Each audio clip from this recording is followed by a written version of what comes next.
ఈరోజు మనం ఒక ఆశ్చర్యకరమైన విషయం గురించి తెలుసుకుందాం. మనం ఇప్పుడు తాగుతున్న నీరు దాదాపు 6.5 కోట్ల సంవత్సరాల క్రితం డైనోసార్లు తాగిన నీరేనని మీకు తెలుసా? వినడానికి వింతగా ఉన్న ఇది నిజం. మన భూమి మీద ఉన్న నీరు డైనోసార్ల కంటే కూడా చాలా పాతది. శాస్త్రవేత్తల అంచనా ప్రకారం భూమిపై ఉన్న నీరు కనీసం 460 కోట్ల సంవత్సరాల నాటిది. అయితే ఇన్ని కోట్ల సంవత్సరాల నుండి భూమిపై ఉన్న నీటి పరిమాణం మాత్రం మారలేదు. నదులు, సముద్రాలు, సరస్సులు, హిమనీనదాలు మరియు భూగర్భ జలాలు ఇలా ఎక్కడ చూసినా నీటి మొత్తం దాదాపు స్థిరంగా ఉంది. ఎందుకంటే నీరు నిరంతరం పునశ్చక్రీకరణ అంటే రీసైకిల్ అవుతూనే ఉంటుంది. దీనినే మనం జలచక్రం, వాటర్ సైకిల్ అని అంటాం. ఈ జలచక్రంలో నీరు భూమి నుండి వాతావరణానికి, మళ్ళీ వాతావరణం నుండి భూమికి నిరంతరం ప్రయాణిస్తూ తన రూపాన్ని మార్చుకుంటూ ఉంటుంది.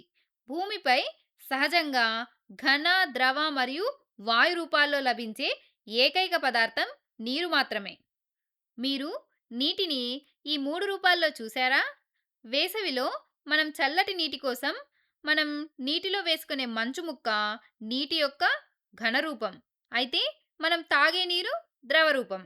అలాగే ఆహారాన్ని వేడి చేసినప్పుడు వచ్చేటటువంటి ఆవిరి నీటి యొక్క వాయురూపం. దీన్నే మనం నీటి ఆవిరి, వాటర్ వేపర్ అని అంటాం. నీరు అనగానే మనకు విశాలమైన సముద్రాలు గుర్తొస్తాయి. ఎందుకంటే మన భూమిపై ఉన్న నీటిలో 95% కంటే ఎక్కువ భాగం నీరు సముద్రాలలోనే ఉంది కాబట్టి. అందుకే జలచక్రాన్ని అర్థం చేసుకోవడానికి మనకు సముద్రం ఒక ఉత్తమమైన ప్రదేశం. జలచక్రం వాటర్ సైకిల్ మొదట సూర్యుడి వేడి వల్ల సముద్ర ఉపరితలంలోని నీరు వేడెక్కి నీటి ఆవిరిగా మారడంతో మొదలవుతుంది. ఈ విధంగా నీరు నీటి ఆవిరిగా మారడాన్ని బాష్పీభవనం ఎవాపరేషన్ అని అంటాము.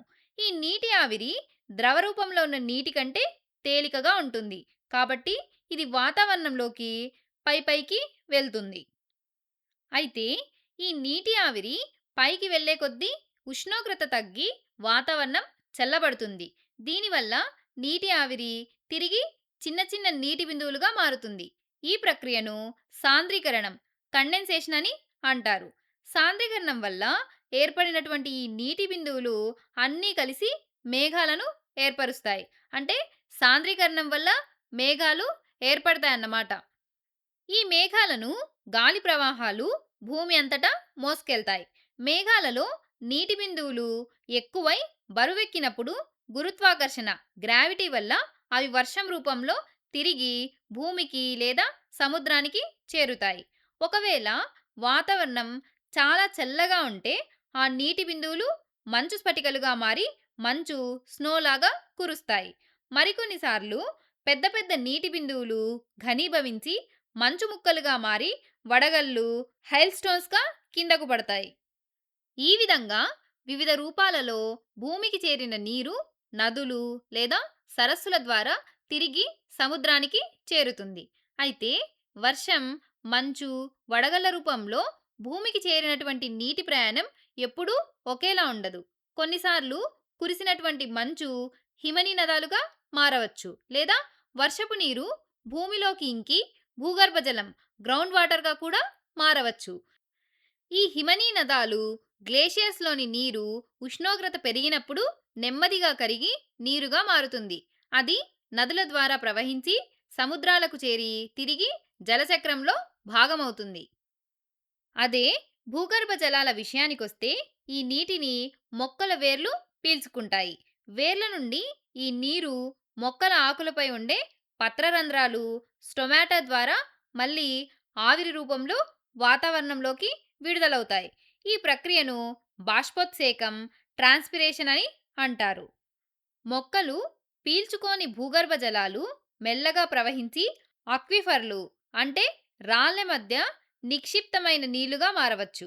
ఈ నీరు బావులు, నీటి ఊటల రూపంలో బయటకు వచ్చి వాగులు, నదుల ద్వారా సముద్రాన్ని చేరి తిరిగి జలచక్రంలోకి చేరుతాయి.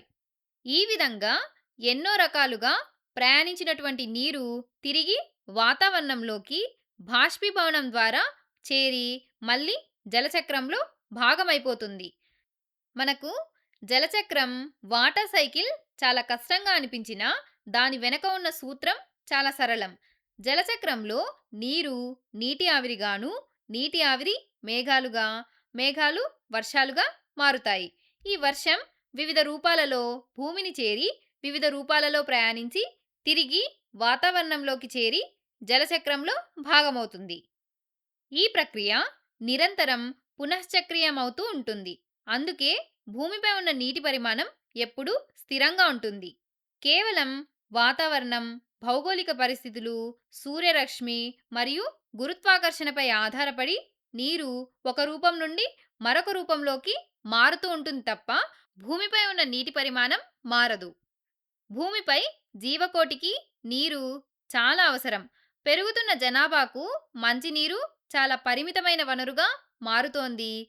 జలచక్రంలో వచ్చే మార్పులు ఆర్థిక వ్యవస్థ, విద్యుత్ ఉత్పత్తి, ఆరోగ్యం, రవాణా, వ్యవసాయం మరియు మనం తాగే నీటిపై కూడా ప్రభావం చూపుతాయి. అందుకే జలచక్రాన్ని అర్థం చేసుకొని నీటిని ఆదా చేయడం చాలా ముఖ్యం.